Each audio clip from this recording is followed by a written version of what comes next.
Pelosi के संभावित Taiwan दौरे से पहले चीन की नई हरकत। चीन ने एक बार फिर ताइवान की सीमा में घुसपैठ की है। इस बार चीन के फाइटर प्लेन ताइवान के इलाके में घुसे। 4 J-16 fighter plane south west Taiwan में दिखाई दिए हैं। वैसे पेलोसी के दौरे को देखते हुए चीन के किसी भी एग्रेशन का जवाब देने के लिए ताइवान और अमेरिका ने भी मिलिट्री मूवमेंट तेज कर दिया है। ताइवान के जिस आइलैंड के पास चीन लाइव ड्रिल कर रहा है, उसी पर ताइवान भी अपनी सेना को इकट्ठा कर रहा है, यानी टकराव आमने सामने का हो सकता है। इस बीच अमेरिका ने भी जापान से लेकर ताइवान तक अपनी समुद्री ताकत को बढ़ा दिया है। अमेरिका ने किस तरह की तैयारी की है, ध्यान से देखें इस रिपोर्ट में।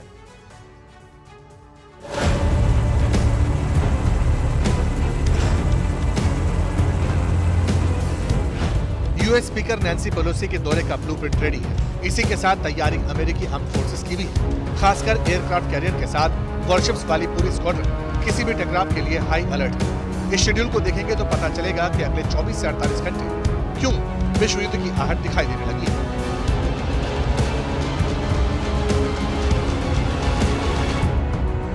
मंगलवार को नैन्सी पेलोसी मलेशिया का दौरा करने वाली है। इसी तरह गुरुवार को भी उनकी पहले से मीटिंग शेड्यूल है, लेकिन बुधवार को लेकर फिलहाल कोई अपडेट नहीं है। इसलिए ऐसी संभावना जताई जा रही है कि पेलोसी ताइवान का दौरा कर सकती है।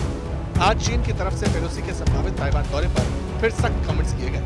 कहा गया काउंटर मेजर्स लिए जाएंगे। अगर पेलोसी का ताइवान दौरा हुआ तो फिर चीन अपनी संप्रभुता और क्षेत्रीय अखंडता को सुरक्षित रखने के लिए सख्त कदम उठाएगा। अगर वो जाने की हिम्मत करती है तो हमारे सख्त कदम क्या होंगे, ये भी पता चल जाएगा। इस वक्त ताइवान स्ट्रेट्स और साउथ चाइना सी फ्रिक्शन पॉइंट बना हुआ है। चीन ने ऐलान कर दिया है कि वो समंदर के अंदर 2 अगस्त से नई वॉरड्रिल्स करेगा। हैनान प्रोविंस के पास किसी भी दूसरे वॉरशिप को निकलने की इजाजत नहीं होगी। इसी तरह ताइवान ने भी पिंगचान आइलैंड पर वॉरड्रिल्स का ऐलान कर दिया है। अपने लड़ाकू विमानों को वहां मूव कर दिया है। इस सबके बीच अमेरिका ने भी वॉरशिप के साथ साथ कई प्लेन स्टैंड बाय मोड पर रख दिए।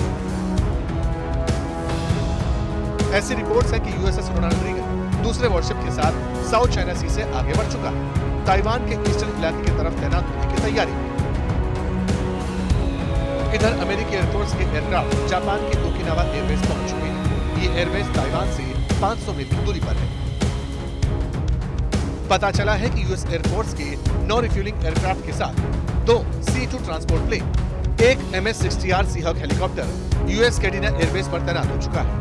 इससे पहले ऑस्ट्रेलियाई बेस पर मौजूद अमेरिकी टोही विमान स्प्रैटली आइलैंड के पास गश्त लगाता देखा गया है। कई रिपोर्ट्स में दावा किया गया है कि वॉरशिप्स के साथ ताइवान के बिल्कुल पास कुछ और अमेरिकी मिलिट्री एसेट्स को मूव कर दिया गया है। एक बहुत बड़े एयरक्राफ्ट को डिप्लॉय करने की बात सामने आई है। कहा जा रहा है कि चाइनीज एग्रेशन को देखते हुए अमेरिकी सेना पेलोसी के प्लान के लिए बफर जोन तैयार कर रही है। इस सारे डेवलपमेंट को देखकर चाइनीज माउथपीस के फॉर्मर एडिटर हू शिजिन ने तो पेलोसी के प्लेन को मार गिराने तक की धमकी दी। हू शिजिन ने लिखा कि अगर अमेरिकी विमानों ने पेलोसी के विमान को ताइवान में एस्कॉर्ट किया तो इसे इन्वेजन माना जाएगा और फिर अमेरिकी विमानों को मार गिराया तक जा सकता है। इसका सीधा मतलब यह है कि अमेरिका और चीन दोनों में से कोई भी पीछे हटने को तैयार नहीं। अगर पेलोसी वाकई ताइवान गई तो फिर युद्ध का ऐसा चैप्टर शुरू होगा जो कि न्यूक्लियर वॉरफेयर तक पहुंच सकता है।